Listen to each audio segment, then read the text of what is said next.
Good afternoon. Welcome to a late Thursday afternoon edition of Warrenton's finest fantasy football league weekly recap. It is me. You know who I am, Jeff. I don't know why I still feel compelled to say my name each time, but you guys knew who I am. Half of you guys are related to me. So enough with all the weird pleasantries. Let's get on into it, folks. We've got our week 4 recap, our week 5 preview. I've come back to our studio so that we can go through, kind of look at the standings, look at the points for, points against, the rankings. It's kind of helpful to have a visualization as I try to shade out words, kind of funny. Visualization of how things are working. And guys, it's not working well for me. It's just not working so great. Naomi's in the room, so if you hear funny noises, she's eating lunch. All right, so I don't neglect my daughter any longer than necessary. Let's get on into it. Week 4, boy, I just hated it. I hated all of it.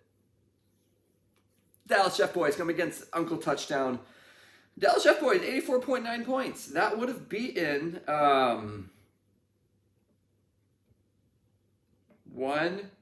two teams. Okay, so my team didn't do great. All right, I would have only won against 2 different people. However, I would like to point out that Sean scored 177 points, and nobody would have beat him this week. So I guess if there's anyone to have played him, it should have been Mike. Should have been Mike, because that would have just been just a complete waste of points. But as it is, yeah, you doubled me. You doubled me. My team didn't do terrible.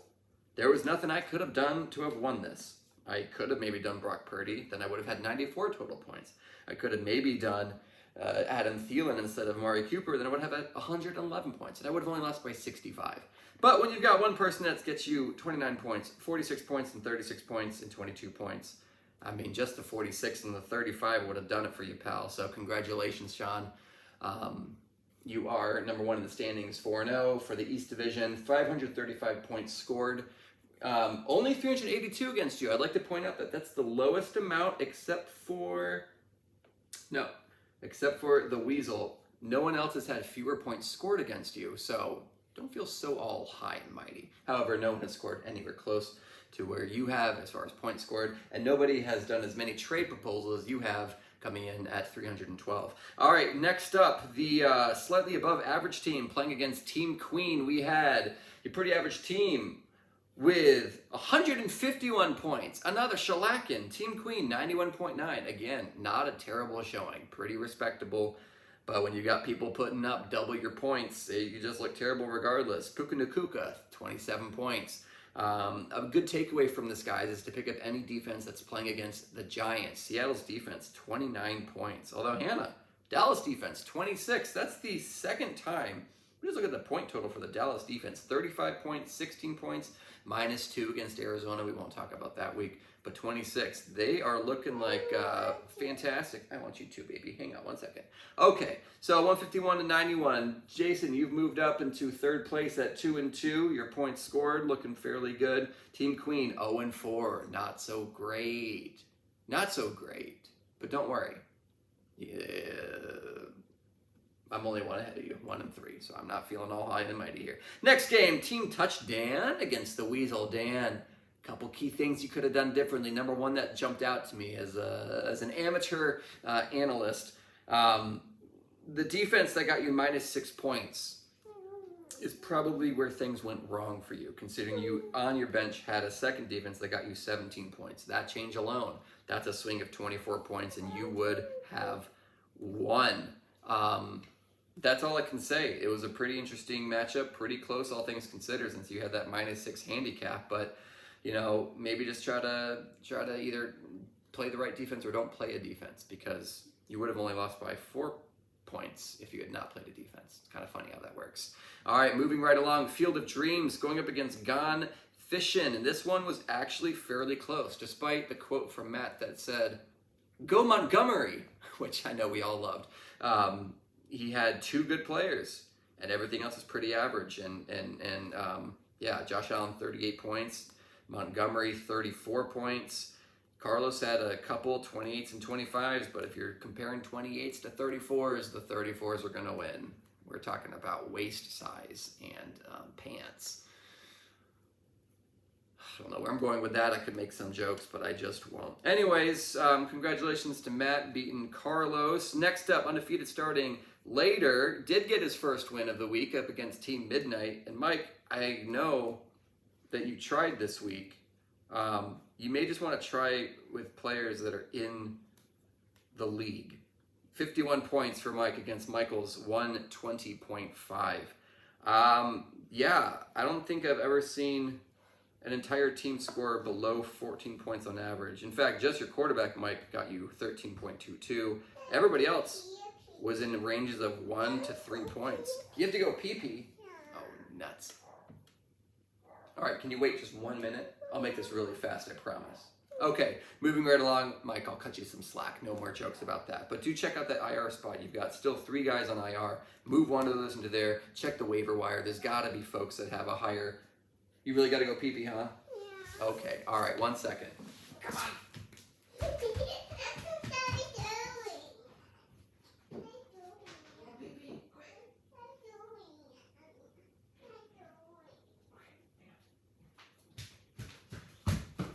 All right, so Mike, yeah, just maybe you should try some trades. I think I've got you down at 0 trades for the year. All right, next up, the last game, Wanakee Squirrel Salads going against Bye Week, and we were all rooting for you. And Greg, that was actually you that we were rooting for, because we've got Team ChatGB Lee over here with his auto draft team that's undefeated. Ridiculous. Robots are taking over the world. 85 to 74, not a great week. You guys were like the only teams that I would have beat this week, except I still would have lost to Brandon by 0.3, which would have been worse than losing by 75 to Sean. So I'm glad I didn't play you, Brandon, because that would have been a heartbreaker. You're done? Okay, 1 second. Hang on. Good job.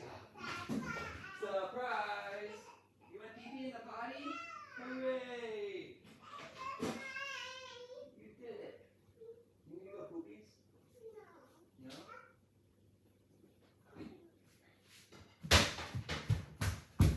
Okay. All right. So that's where the Week 4 landed. As it stands, let's take a shift to the standings. We've got in the East Division a 4-0 team, 3-1, 2-2, 2-2, 2-2, and 1-3. Points scored. Like, I liked looking at these trends last year because it was pretty interesting. If you look, everyone in the East is pretty high scoring. Now, I have scored the least amount, but I've also had the most points scored against me, 473. You want me? Okay, let me put you right here. So that's pretty interesting. And then if you look on the West, you've got, I've actually outscored every single team except for Brandon's. So it just kind of shows, guys, don't take fantasy football personally. I know I sure don't. It really just comes down to, you know, we're not the ones on the field, and we're not the ones playing, and we're not the ones picking who we're playing. I'm the commissioner. You think I could control all of that? But this is how you know I'm honest, because I am 1-3, and it's terrible. Anyways, take a looking at this coming week. Starting tonight, we've got the Commanders playing against somebody. I forget who they're playing. The Bears, I think. So maybe pick up the Washington defense, because I think the Bears are pretty terrible. Right, Carlos? All right, so Dallas Jeff Boys playing Team Touchdown. Oh, Dan, I'll see you soon, actually. Projected right now, Dallas Jeff Boys 110 to Dan's 103. I sure hope that stays. Team Queen going up against the Weasel. She's looking for her first win, folks. Can she get it? Right now, projection, Hannah 104.3 to the Weasels 105.8. Very close. We'll see what happens. Uncle Touchdown going up against slightly above average team, the two teams that scored over 150 points last week. We've got a real shootout on our hands, folks, or maybe a lot of injuries. Maybe you guys will both be cut down to size and it'll be a nice 78 to 67 kind of game. We'll find out right now. Sean projected 120.8 to Jason's 111.7. Gone Fishing going up against Team Midnight. Mike, I know you're driving back from Vermont right now. Just make sure you get my text and actually check your lineup, because right now you're projected to lose 115.1 to 76.4. I think you've got a couple people on bye. You've got even more people on IR, so something magical really needs to happen for you. The next game, bye week, ChatGB Lee. I'm really going to try to make that catch on. I think it's pretty clever. Going up against Field of Dreams, Brandon, 84.4. I'm guessing you haven't checked your lineup yet. And Carlos, 108.8. The last game of the week, Wanakee Squirrel Salads Greg, you're really emo for someone that's 2-2. So just calm down a bit with like the depressed gifs and like staring into the rain. I know you live in Wisconsin and that's pretty terrible. Just calm down. You're fine. You're doing fine. Going against Michael's undefeated starting later. We've got his 4th name change. I should make that a column. Name changes throughout the season. You'll definitely lead in that category. One category at least you could lead in. Right now projected Greg 108.2 to Michael's 105.6. And that's where you have it, folks. We've got ourselves a real humdinger of a week going on here.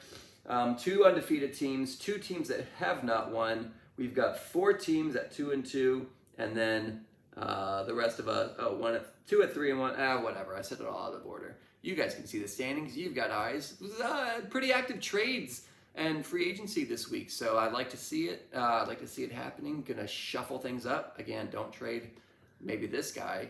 You know what he does, guys. I won't give away all the trade secrets, but I know what you do, Sean. Anyways, have yourselves a wonderful day. Nay, say goodbye. Goodbye. Thank you.